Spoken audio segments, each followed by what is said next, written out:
Je m'appelle Jean Charbel-Elage, 33 ans, je suis professeur donc, de SVT en collège dans le 44 depuis maintenant 5 ans et également chargé d'enseignement à l'université depuis 4 ans, donc ici à l'UCO.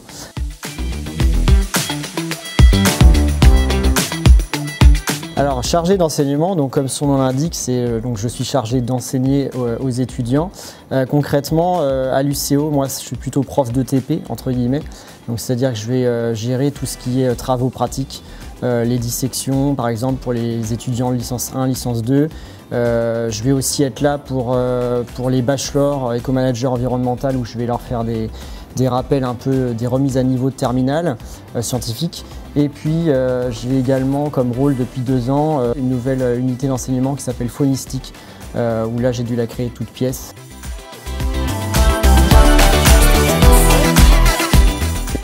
Alors les études que j'ai faites pour en arriver où j'en suis aujourd'hui, donc j'ai commencé par une licence en biologie de l'environnement à la faculté des sciences de Nantes.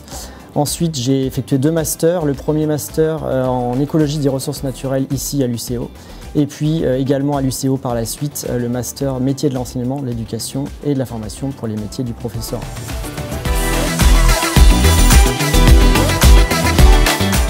Alors une journée type dans le métier de chargé d'enseignement, donc comme je n'habite pas dans le département, il faut forcément que je prévoie les trajets en train principalement. Ensuite il y a les cours qui se font à peu près entre 9h et midi, 13h30, 16h30 et donc à 16h30 le train de retour pour rentrer sur Nantes.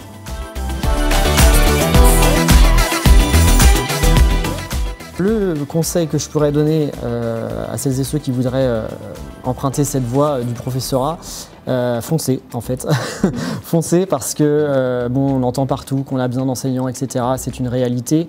On a besoin vraiment d'enseignants et c'est ultra important pour former les jeunes d'aujourd'hui. Et puis surtout, si vous avez un doute, ça ne coûte rien d'essayer. Demandez par exemple à un enseignant si vous pouvez venir l'observer en classe, ça peut peut-être vous aiguiller sur si ça vous attire ou pas. C'est le plus beau métier du monde, bon, évidemment tout le monde dit ça sur son métier, mais foncez, on a besoin de vous.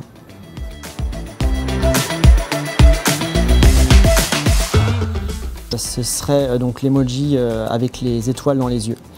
Parce que ça rejoint ce que je disais tout à l'heure sur la reconnaissance et la gratitude que je peux percevoir chez les étudiants ou quand ils viennent me parler. C'est en quelque sorte des étoiles dans leurs yeux, on peut dire ça comme ça. Et moi, ça m'en met aussi dans mes propres yeux parce que je grandis aussi en quelque sorte dans mon métier. J'évolue aussi grâce à eux, en fait. J'évolue avec leur retour.